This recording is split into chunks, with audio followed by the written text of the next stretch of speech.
درود بیننده عزیز، سرخط خبرها از رادیوی آزادی. مقامات از انجام دعوت جوانان به ارتش در دوشنبه خبر دادند. یک زن افغانستانی از امامعلی رحمان خواسته است که شوهرش را به طالبان سپارند. یک معیوب تاجیک را به خاطر حسن حسینوف بلاگر آذری جریمه کردند. امریکا گفت در جنگ اوکراین 100,000 نظامی روس کشته و زخمی شدند. مقامات تاجیکستان خبر دادند که نقشه دعوت به خدمت به ارتش در دوشنبه و 4 ناحیه اطراف آن اجرا شده است. دعوت بهاری جوانان به ارتش از 1 اپریل آغاز شد و تا آخر ماه می ادامه می‌کند. وزارت مدافع روز 1 می گفت تا امروز نقشه دعوت 63% اجرا شده است. مقامات وزارت یک سبب پیش از مهلت اجرا شدن نقشه دعوت در اکثر شهر و نواحی کشور را فراهم شدن شرایط خوب در قسم‌های حربی و افزایش شمار جوانان وطن دوست گفته است. حامیان حقوق و برخی ساکنان میگویند مقامات تاجیک با شیوه‌های غیرقانونی بیشتر جوانان را به ارتش جلب میکنند. همساله در موسم دعوت به ارتش خبری با زور یا طریق ابله و به سربازی بردن جوانان ثبت می شود. اکثر جوانان دلیل فرار از ارتش را در شرایط ناخوب و بدرفتاری در ارتش عنوان می کنند. روز 24 اپریل در شبکه‌های اجتماعی نوار نشر شد که در آن یک گروه از سربازان همخدمتان نو آمده خود را می زدند. مقامات گفتند که 5 سرباز و 1 افسر را برای این بدرفتاری بازداشت کردند. حکومت امریکا میگوید به تخمین این کشور روسیه در جنگ با اوکراین بیشتر از 20,000 نفر را تلف داده است و در عموم تعداد قربانیان و زخمیان به 100,000 نفر میرسد.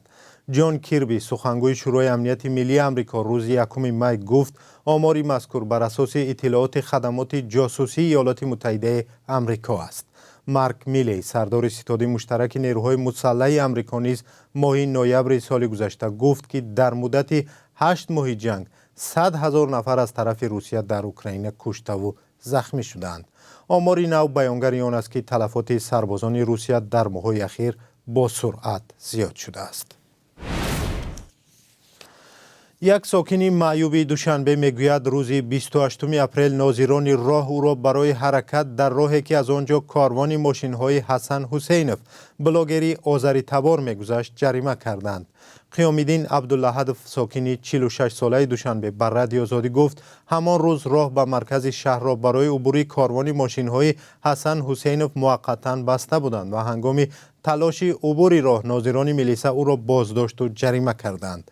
ناظران راه قیام‌الدین عبدالله را که به مسافرکشی مشغول بوده است برای اعتراض و با بهانه مسافرکشی غیرقانونی 680 سومانی جریمه کردند که بیشتر از نفقه معیوبیش است.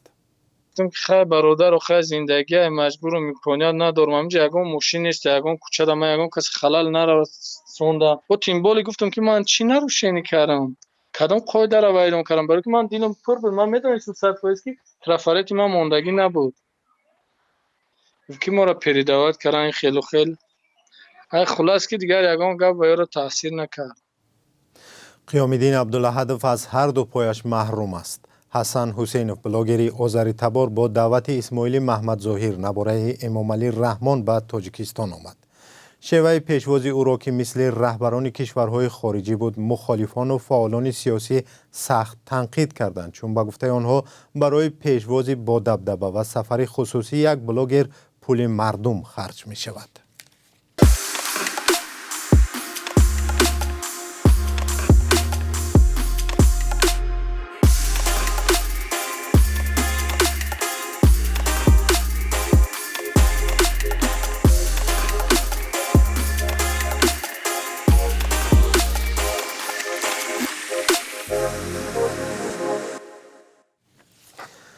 یک شهروند افغانستان در نامه از امامعلی رحمان پرزیدنت تاجیکستان خواسته است که شوهر زندانیش را برای ادامه ادای جزا در زندانهای وطنش به حکومت طالبان سپارد.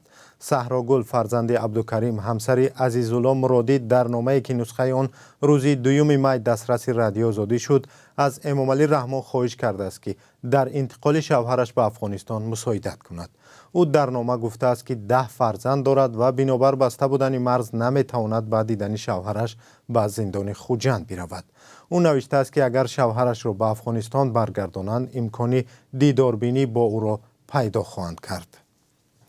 عزیزالله مرادی ساکن 41 ساله ولایت کندوز را تابستان سال گذشته با اتهام همکاری با قاچاقبران تاجیک و افغان در شهر توز بازداشت و به 17 سال زندان محکوم کردند.